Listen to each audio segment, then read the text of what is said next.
Panchayat season 4 को Amazon prime video पर release कर दिया गया है। जैसे कि ट्रेलर काफ़ी एंटरटेनिंग था, पूरी सीरीज़ वैसे ही एंटरटेन करती रहेगी। क्योंकि 8 एपिसोड हैं, तो 35 से 40 मिनट के एपिसोड है, तो काफ़ी बड़ी सीरीज़ है। तो बीच-बीच में ऐसा लगेगा कि सीरीज़ तो काफ़ी स्लो हो गई है। तो सीज़न 4 मंजू देवी और कांति देवी के बीच हो रहा है पंचायत चुनाव, यानी प्रधान का चुनाव कौन जीतेगा, इसी सब्जेक्ट पर पूरी सीरीज़ बेस्ड है। तो सीज़न 3 प्रधान को गोली लगने पर ख़त्म हुई थी, तो सीज़न 4 उसी के आगे, यानी गोली किसने चलाई, इसी से शुरू होती है। तो भैया आरोप विधायक और भूषण दोनों पर है कि दोनों, क्योंकि बीच में दोनों लोग विधायक से दोनों और प्रधान जी पर दोनों झगड़ा हुआ था, तो दोनों पर केस होता है भैया, आरोपी नहीं दोनों लोग हैं। तो गोली किसने चलवाई, इसी सस्पेंस के तहत प्रधान का चुनाव स्टार्ट होता है। तो 5 वर्षों में फुलेरा गांव में, क्योंकि पूरब का हिस्सा भूषण का है और पश्चिम का एरिया प्रधान मंजू देवी का है, तो पूर्व पश्चिम के चलते फुलेरा पंचायत का विकास नहीं हो पाया है। तो इस चीज़ का फ़ायदा भूषण उठाना चाहते हैं।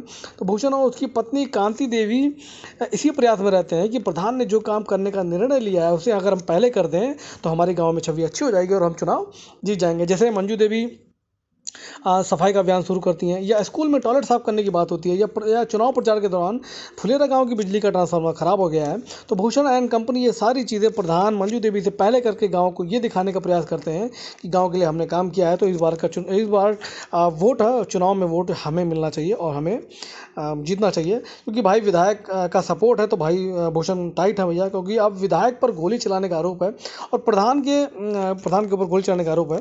और बीच में फुलेरा गांव की पॉलिटिक्स पर जोर जबरदस्ती करने के कारण सांसद महोदय के आग्रह पर पार्टी ने इस बार विधायक का टिकट काट दिया है। तो विधायक जी बौखलाए हैं। तो अब विधायकी का टिकट किसे मिलेगा ये देखना काफ़ी इंटरेस्टिंग होगा। अगर मैं बता दूंगा तो मजा बेकार हो जाएगा। सचिव जी और रिंकी के प्यार का तड़का बीच बीच में लगता रहेगा। अच्छी बात यह है भैया कि दोनों ने इलू इलू कबूल कर लिया है। तो पंचायत के चुनाव में अच्छी चीज़ें और बुरी चीज़ें दोनों चीज़ें होती हैं।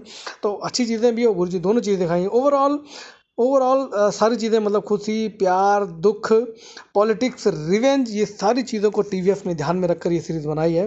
सीरीज़ के बीच में ऐसा लगेगा कि थोड़ा सीरीज़ स्लो हो गई है, क्योंकि कुछ चीज़ें ज़रूरत से ज़्यादा लंबी खींच दी गई हैं, ऐसा मुझे लगता है। सीज़न 3 से अगर कंपेरिजन किया जाए तो सीज़न 4 थोड़ा सा मिठास कम लगेगी। बाकी सीरीज़ आपको कैसी लगी ये मुझे ज़रूर बताइएगा। तो प्रधानी के चुनाव में भैया सब दोनों एक दूसरे को, मतलब हर तरह से बस यही दिखाया गया कि भैया दोनों एक दूसरे तो चुनाव जीतना चाहते हैं, हर हथकंडे अपनाते हैं। तो चुनाव में कौन जीतेगा, मंजू देवी जीतेंगी या कांति देवी जीतेंगी, इस चीज़ को देखने के लिए भैया सीरीज जरूर देखनी चाहिए। सीरीज़ आपको कैसी लगी मुझे ज़रूर बताइएगा। तो अमेज़न प्राइम वीडियो पर इस सीरीज़ को रिलीज़ किया गया है। बाकी सीज़न 5 के बारे में कोई अपडेट नहीं है कि सीज़न 5 आएगा कि नहीं आएगा। जैसे कुछ अपडेट होगा तो मैं आपको ज़रूर बताऊंगा। बाकी ठीक ठाक सीरीज़ को बना दिया गया है। मतलब एक बीच में, मतलब एक फैमिली कॉमेडी ड्रामा है। तो अमेज़न प्राइम वीडियो पर ये सीरीज़ है को रिलीज़ कर दिया गया है। बाकी लाइक सब्सक्राइब करना मत भूलिएगा। और सीरीज़ आपको कैसी लगी ये मुझे ज़रूर बताइएगा। बाकी लाइक सब्सक्राइब करना मत भूलिएगा।